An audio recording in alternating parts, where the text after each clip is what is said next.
Hey guys, Rowdy Rig here. I'm about to do a little 2,000 mile review of the 2025 Colorado ZR2.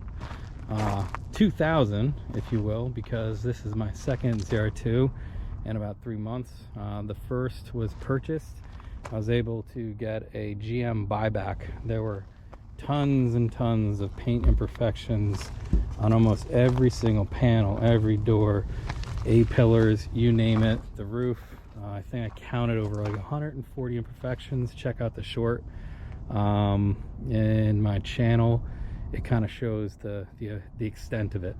But it was about a month-long process. Was able to get GM to buy it back, and then I was able to find this one down in San Leandro, California, and very happy with it. So I got about 1,000 miles on this one. You know, most reviews you guys have probably seen, right? 310 horsepower, over 400 torque. You got the Multimatics in here, you got the high clearance, you got some 33s, comes with the rock sliders, and you got the Multimatics hidden back there. It doesn't have the dampeners, and it's a half an inch shorter than I believe the Bison, because the Bison does have the extra bumpers. They got 35s, and they have the ill-placed spare tire in the back of the bed. So it didn't go that route. That was an extra $12,000. And frankly, little history, was looking for the Tacoma Trail Hunter, was looking at the Ford Raptor, and the price difference, at least in California, we're talking about an extra $5,000 to $10,000 markups on the Ranger Raptor and the TRD Pro and the Trail Hunter, which is making zero sense.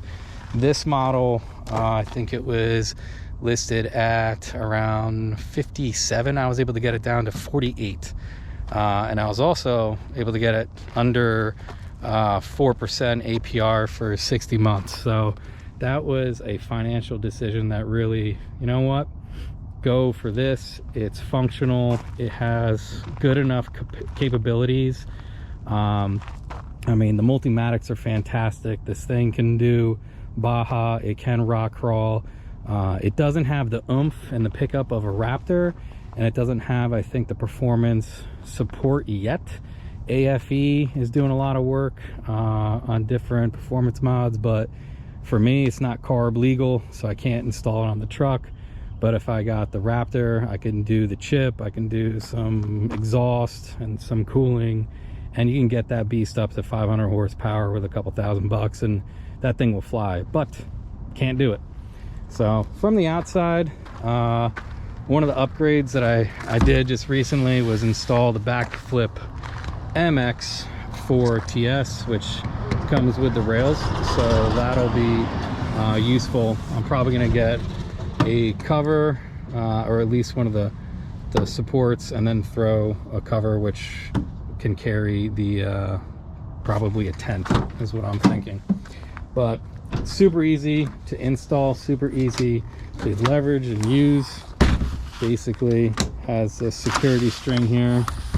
Each panel has one, so there's 3 locks. You can have it fully up like this on the highway. Comes with a little bar that you tie down so it won't flop around when you're going. Super simple install. There are 3 bolts and clamps that go around each side, so 3 and 3, 6, and essentially it does a pretty good job at having a nice seamless connection here. And then up front, for extra security, they got rid of the bolts and washers, and this gen actually has a simple tie down clamp on each side, and it really does a nice job connecting into the rail, and it bites, and it's not going anywhere. Sucker's in there. So great product. Bay Area has a boatload of crime, so needed something to do some deterrence. Obviously, if someone wanted something, they're gonna take a crowbar, they're gonna get it, but at least you're not an easy target. Very nice cover. There are some issues with this. Down here, where are we? Came with a bit of breakage, so there should be a plastic piece covering that. If you come over to this side, you can see.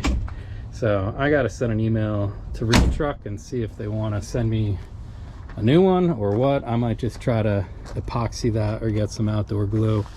But for the most part, pretty happy. $1,000, Black Friday type thing. But should keep out the weather for the most part. I did get Simple 57 Husky bin to keep the moisture out. Bay gets foggy in the morning, gets down to like 50, then it'll be 70, 50, 70 throughout the day. So it's nice to have a little bit of that moisture protection. Coming in on the inside, this was a good selling point between the Raptor and the Tacoma. Seats are beautiful, perforated leather, have this nice kind of sporty trim. Let me start this up here.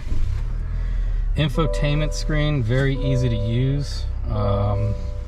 Compared to a lot of other cars, this has great physical buttons. You have your lockers, auto start, hazard is kind of hidden, lane departure, auxiliary for if you want to do some lights.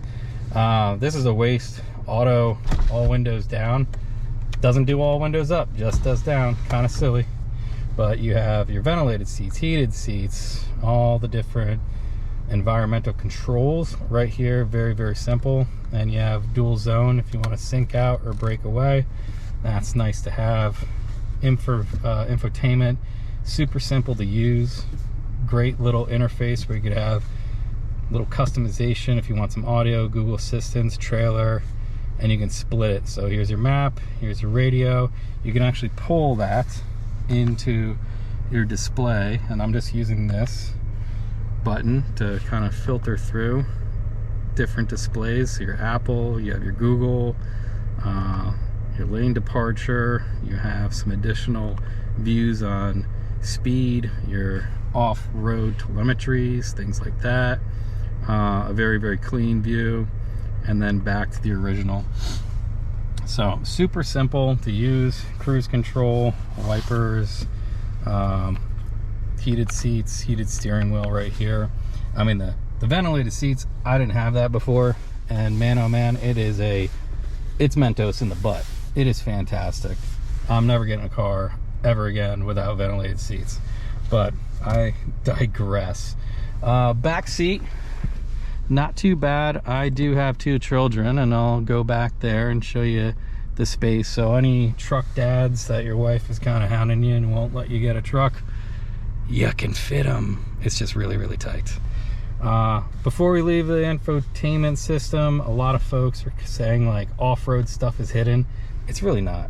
You got your off-road different types of performance, which is just a matter of a button twist. Baja, terrain, tow haul, off-road, normal, very, very simple.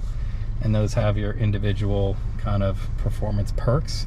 But when you're driving along, it's quite simple. Oh, I need fog lights right there. Oh, I want to have some fun, turn off traction control. It's literally one button away. I mean, I always go to either the camera.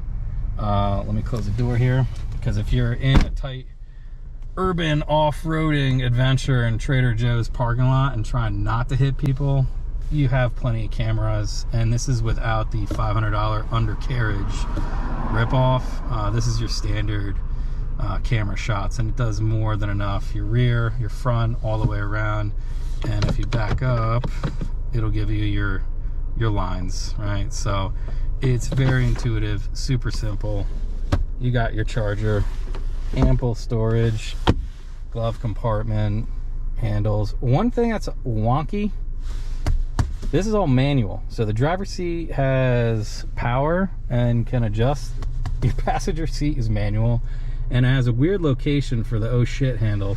There's nothing up here, which is kind of annoying, and I don't have anything to grab on into the car. So I'm hoping at some point there might be like a lanyard or some sort of grab handle I can install there, but I haven't found anything yet.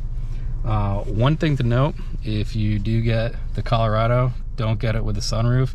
You lose like 1.5 inches, 2 inches. I think that's with any truck. but especially with this one, it gets very tight. So the first Colorado I had the sunroof, and I was banging my head all the time, which is kind of rough. So let's go real quick in the back, and then we'll end it for those guys who are having kids and they can't get a full size. The mid-size truck does work. My son is 4. I did get a little protection for the back seat. I think it was like 70 bucks in Amazon, leather protection, so he could kick away. For the actual seat itself, carry car, I think this again was like maybe 50 bucks, 40 bucks. It is fantastic. You see they spilt yogurt this morning. It saves the seats. And then obviously you just have this issue here. I'm 5'10", 5'11". My seat is basically as far as it goes. Once I turn my daughter around here, she'll have some more space and I can use a little bit more leg room, but it's ample. It works, especially if you're a small family. Hope this review helps you guys out. If you got any questions, you know, let me know. Questions, comments. But, you know, great truck, great opportunity to have some deals. There's plenty of deals out there for the ZR2, and I think with that $15,000 to $20,000 you can save getting one of these versus a Tacoma or a Raptor, throw it in VGT, throw it into VU, throw in a high yield savings account, go for those deals, and really it's going to offset any type of talk where you're saying, oh, I lose value in my resale. $20,000, you're gonna have to keep that truck for 10 years. So if it's a short term, 5 years, great opportunity for you to save some money and have some fun.